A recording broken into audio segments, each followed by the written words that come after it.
संबंध।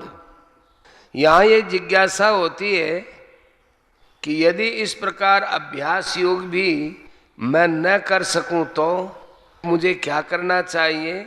इस पर कहते हैं अभ्यासेप्यसमर्थोऽसि मत्कर्म परमो भव मदर्थमपि कर्माणि कुर्वन् सिद्धिमवाप्स्यसि।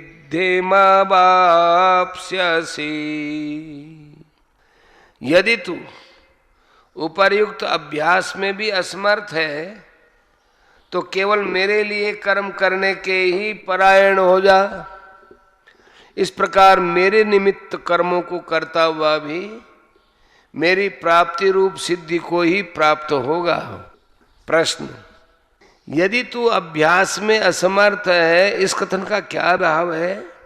उत्तर। इससे भगवान ने ये भाव दिखलाया है कि यद्यपि तुम्हारे लिए वस्तुतः मन लगाना या उपर्युक्त प्रकार से अभ्यास योग के द्वारा मेरी प्राप्ति करना कोई कठिन बात नहीं है, तथापि यदि तुम अपने को इसमें असमर्थ मानते हो तो भी कोई बात नहीं है। मैं तुम्हें तीसरा उपाय बतलाता हूं।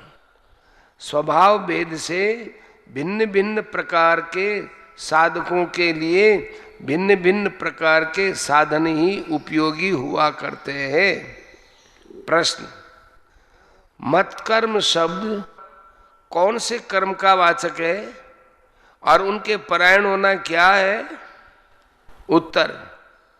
यहाँ मत्कर्म शब्द उन कर्मों का वाचक है जो केवल भगवान के लिए होते हैं या भगवत सेवा पूजा विषयक होते हैं तथा जिन कर्मों में अपना जरा भी स्वार्थ, ममत्व और आसक्ति आदि का संबंध नहीं होता। 11वें अध्याय के अंतिम श्लोक में भी मत्कर्म कृत पद में मत्कर्म शब्द आया है, वहां भी इसकी व्याख्या की गई है।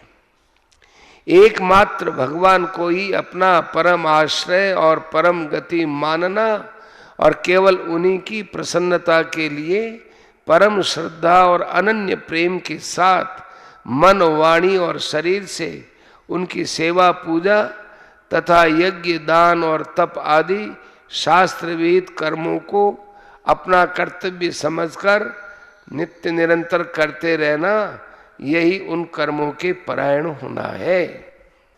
प्रश्न। मेरे लिए कर्म करता हुआ भी मेरी प्राप्ति रूप सिद्धि को प्राप्त हो जाएगा, इस कथन का क्या अभिप्राय है। उत्तर। इससे भगवान ने ये भाव दिखलाया है कि इस प्रकार कर्मों का करना भी मेरी प्राप्ति का एक स्वतंत्र और सुगम साधन है। जैसे भजन ध्यान रूपी साधन करने वालों को मेरी प्राप्ति होती है, वैसे ही मेरे लिए कर्म करने वालों को भी मैं प्राप्त हो सकता हूँ। अतएव मेरे लिए कर्म करना पूर्वोक्त साधनों की अपेक्षा किसी अंश में भी निम्न श्रेणी का साधन नहीं है।